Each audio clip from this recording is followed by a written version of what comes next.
Step into the captivating world of the Behind the Curtain podcast, where your dynamic hosts, John Dyer and Dr. Mohamed Saleh, bring together a wealth of 60 years of combined experience in healthcare and manufacturing. Join us every week as we delve into intriguing topics, weaving unscripted conversations that promise to take you on an unpredictable and enlightening journey. Gain valuable insights for your continuous improvement adventure as we navigate uncharted territories with enthusiasm and expertise. Welcome to a podcast that goes beyond the ordinary, unraveling the mysteries behind the curtain of knowledge.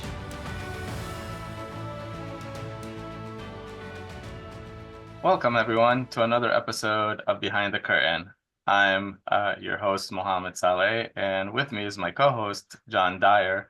And today we're going to pick up where we left off in the last episode. So we've been talking about the importance of change, and one of the drivers of change that really has an influence on it is leadership characters. In our last episode, we really focused on the first characteristic being a selfless leader. Today's episode, we're going to dive a little bit deeper in another characteristic, which is really going to focus on the leader being Gemba-focused as one of the main drivers of change. So, John, what's your thoughts on that? So, again, for those that aren't familiar, right, going to the Gemba is basically going to the process, going to where the action is, going to where the problems are, and actually spending time, talking to the employees and getting a feel for what their issues are, what their problems are, and how can the leader help them overcome those issues and problems. So again, going to the Gemba, I think, is critically important, but it has to be done the right way with the right frame of mind, right?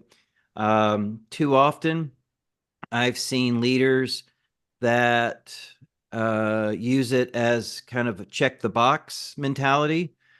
They say, okay, every day or every other day, I'm going to go out and visit the shop floor. And they don't really do anything. They might walk around and observe a few things and maybe even talk to one or two employees, but nothing ever comes from it. That no problems are ever getting solved. Nothing ever changes.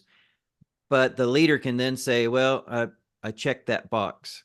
And then on the other end of the spectrum, I have seen this happen where the leader actually goes out and instead of listening to the employees' problems, they want to take over. They want to start, solving all the problems themselves without much input from the workers. And that can build tremendous resentment as well from the employees. It's like, hey, you don't know what my problems even are, yet you're throwing out solutions like you know everything.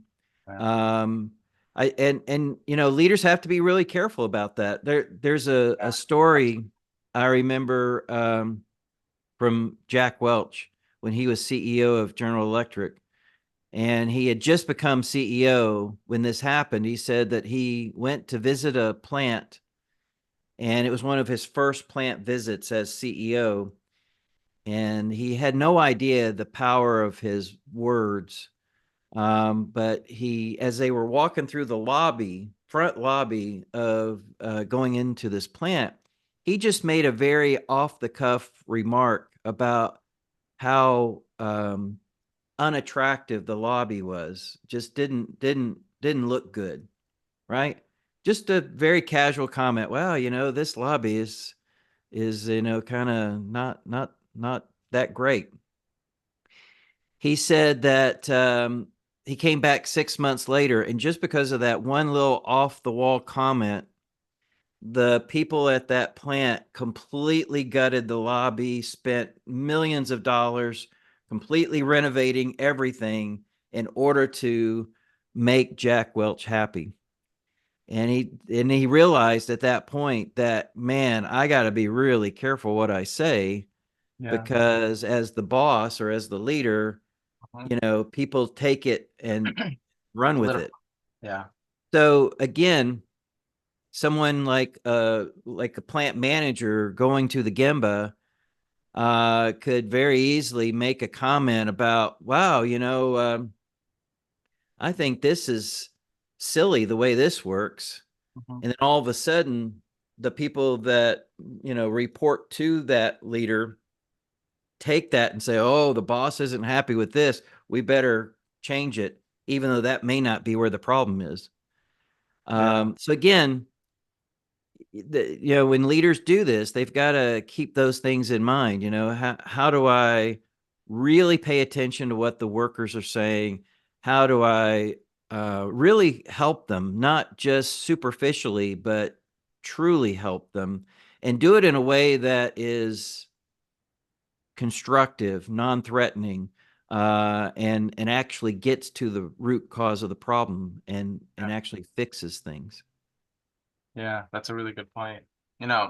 As you were talking, I was reflecting a little bit on why is that a characteristic? Like, why is Gemba-focused leader like an important characteristic? And I pulled myself back a little bit. I grew up being taught management oversight. I'm sitting in my office, and if I go to the floor, that's micromanaging. And so I was taught not to do that as a leader. And then all of a sudden, as I got introduced to the Japanese way and senseis, and they were trying to shift the mindset of being management on site rather than oversight, I really struggled with that. And then I started learning one of the characteristics, and we talked a little bit about it in the selfless leader of sweeping the shed, is how can you help remove obstacles for people? How could you volunteer discretionary effort if you're not on the front lines? And so it started making me think, okay, well, I could, if I go to the front lines, I'm going to find all these issues, and then it's going to help me fix it. And I thought that's why I need to be a Gemba focused leader. And then I realized your job on the line is not to scrutinize people, and tell them, what's working and what's not working. It's first of all, to get information to make you better at decision making. And so when you're a Gemba focused leader, many of your decisions are wrong. And so the closer you are to the Gemba, the more aware you are of reality, the better your decision making is. So that's what's in it for you as a leader. But what's in it for the employees, and I think you articulated this, is that this is a platform for us to volunteer that discretionary effort, show that behavior, show our curiosity, show that we understand separate realities, but also show our people that they have a voice, and that they could come up with a voice. It's not our job to solve their problems. It's our job to engage them so they could solve their problems. All we could do is remove obstacles that are in the way for them solving those problems. It has to be their ideas. So I started kind of appreciating that. And then I ran into two different individuals over the years that kind of honed in that concept for me. I'll start with Steven Spear. I'm like a huge fan of this guy. And he had, and I learned a lot from him. And one of the things I learned is that there is no substitute for direct observation. There's nothing you can do. You can't say spreadsheets are going to tell me the reality. Like, there is no substitute for direct observations, in which and it's it's a countermeasure to not going off hearsay. And I could tell you, I've worked in many organizations, hearsay is a big thing. I tell John something, John goes and reacts to it, and it's this domino effect, but Mohammed's never been on the floor. It's just off hearsay. And so there is no substitute for direct observation. But this also allows you to kind of ground yourself and be able to work side by side with employees and frequently problem solve together. So you're learning their operations, they're learning they have a voice. It doesn't matter if it works or not. The fact that they have a voice and they try storm and they fail and you encourage them and you keep going forward, that kind of complements the whole selfless leader that we talked about. You can't do that from behind a desk. And so Gemba focused leaders, that takes courage because you're vulnerable. You're out there. That's not your skill set. It's easy to hide behind, a conference room or an office. It's hard to be on the floor, face to face with reality, finding out that you do have part shortages, finding out that people are not happy, finding out that there are decisions that you made that weren't correct. and you're hearing it firsthand. So it does take courage. So I think the reason it's an important characteristic is it requires courage and commitment and discipline. Yeah, I agree. And again, let's go to the other side of that equation. Yeah. If there is a culture of fear, then this won't work. No. Because at that point, whenever whenever a group of employees sees the leader heading to their part of the process, one of two things is going to happen. Either you have the Hawthorne effect, right, where the study where they were doing studies and on whether lights going on and off had an impact, and it turns out that the lights were immaterial. It was the fact that the people observing had the impact, that all of a sudden the workers worked better because they were being scrutinized. Yeah. So either that's going to happen, or kind of the Lucy, I Love Lucy episode where they're eating the chocolates, right? And there's so much fear that when the problem is occurring and they know the boss is on her way in, they hid all the chocolates in their hat and their blouse, and and the boss comes in and says, "Oh wow, everything is wonderful, speed it up." And I've seen that happen, right? That, oh, we've heard that the boss might be coming to our area today. Let's clean everything up. Let's get rid of all the rejects. Let's hide all the scrap. Let's hide this. And then the boss comes out and says, wow, this line is running amazing. And it's all because of fear being in the organization. And so again, Dr. Deming talked about that an awful lot. You got to drive out fear.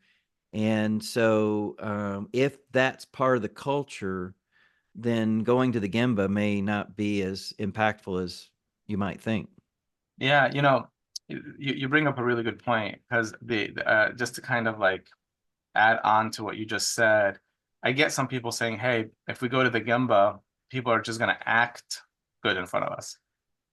I'm like, yeah, that's true. Especially if you never go. And I was like, what happens if you go every day though? Could they fake it for a month, 2 months, 3 months? What happens if it just becomes the norm? Eventually you're going to see the reality. Yeah, if you go down there 4 times a year, yeah, they could fake it. But if you go every single day, they can't. And so I think the courage that this is not the flavor of the month, or that this is a one-time thing, or it's a checkbox, I'm doing it because I have to. In the beginning, it's going to be a little bit tough. People are not used to that. There's fear in the environment.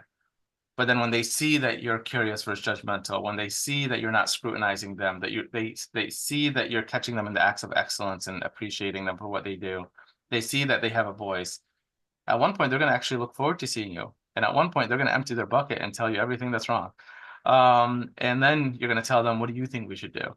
And then they're going to realize they have a voice. And then they're going to look forward to you coming to the Gemba. And that becomes your character, and that becomes your signature of what you do as a leader. But yeah, if you never go, you're absolutely right. It's going to be one of those things that, hey, we're behind this bubble, and we're only going to fake it when the boss comes once a year or a few times a year.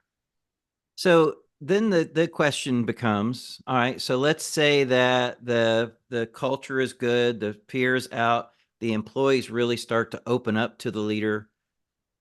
What happens then? What happens next? So all of a sudden, as the worker, I'm like, yeah, this is a problem. This is a problem. This is a problem. We have a lot of waste here. We're very inefficient with this. This makes no sense. What does the leader do with all that information?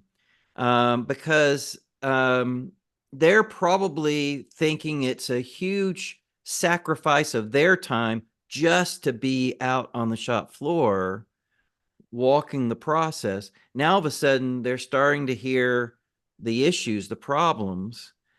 What do they do with that data? What do they do with that information? If nothing happens, if nothing changes, then that may lead to even more frustration with the workers. It's like, dang, now the leaders know what our problems are and they're not doing anything about it. So I guess we don't matter. I guess we don't care. So again, leaders need to understand that that's just the first step.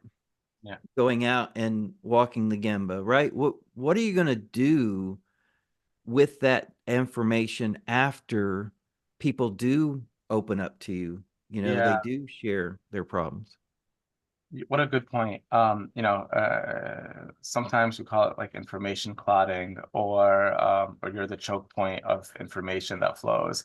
People finally trust you enough to just empty their bucket and tell you all their issues, and nothing happens, and they become more furious. If you are the smartest person in the room and you think you have to solve everyone's problem, if you're the hero of this story, then it's not going to work. Right. But if you say, I hear what you're saying, um, I agree and validate their frustration on what's happening. What do you think we should do about it? You don't walk away with a list of things to do. You walk away with an empowered environment that they could do stuff and they know that you're going to trust them. And then you're going to be back tomorrow in a few days to follow up on that idea to see how it went and how did running that experiment go, and that you're going to celebrate regardless of the outcome, and you're going to say, what did you learn, and move forward from that. And they realize when they have a voice to kind of empty their bucket to you, that you're not the problem solver, they're the problem solver. You're just giving them the, okay, tomorrow we're going to give you some time to be able to do this. And you don't walk away with information. But if you walk away with a list, um, I have not seen a leader that could walk away with a list and do everything on that list. And so I think you're bringing up a really good point. If you're gonna think that this Gemba-focused walk is that you're the celebrity of the walk, you're out there to kiss babies and make friends and shake hands, then this is a wasteful exercise and actually could cause more harm than good. Right. Yeah. So, we've talked before about the 4 different styles of leadership that I write about in my book. So really what we're saying is that the only way this is going to be effective is if the leader is displaying style 4 leadership, which is the empowerment leader. Um, Basically, empowering that group of employees to solve their problems. Now, then I would have to ask is if the leader truly was a style 4 leader, would they even need to be walking the Gemba? Or could they just make it clear to the employees that you're now empowered to solve your problems? And if you need my help, please come and get me, or, ask for it. But I trust you to get the problem solved. You don't need me walking around looking over your shoulder. That's a good point. I talk about the difference between commitment and engagement. Commitment is, in my definition at least, is if when you have a problem, come get me and we'll work through it together, which is a little bit of what you're saying. An empowerment leader has a level of empathy that says, I'm going to be in the pit with you. I also have something to learn from this. Right. I'm willing to roll up my sleeve and do the things that need to be done to be able to remove these obstacles for you. And I think you were talking about this in our last episode, and I'm going to be your coach. I can't coach you if I'm not there. And so I would say, you're absolutely right. But if you do have an empowerment culture, I think that doesn't substitute direct observation. I still think you need that direct observation because I think it goes really far. In the beginning of my career, I had the opportunity to learn from a great mentor of mine. His name was Mark DeLuzio, and he pioneered the Danaher business system. And one of the things I constantly heard him tell his leaders was, "How dirty are your gloves? If you have clean hands, you weren't at the Gemba." And so and I didn't really kind of appreciate what that meant, but it was metaphorical. It didn't mean like you really had to have dirty hands, especially if you're in your healthcare. But what he was trying to say that this is not a spectator sport. A coach can't coach when they're not at the field. And so I think a Gemba-focused person sets you up to be an effective coach, sets you up to be a humble leader, sets you up to be able to demonstrate those behaviors. And I don't think you could do that if you're not there with them, coaching them through it. Yeah. So one more thought on this. What if we also started talking through, you going to the Gemba, that's really important. But what if we had resources embedded in the Gemba?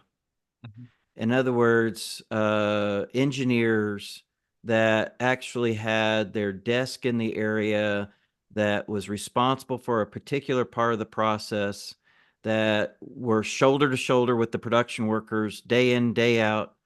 They lived the Gemba.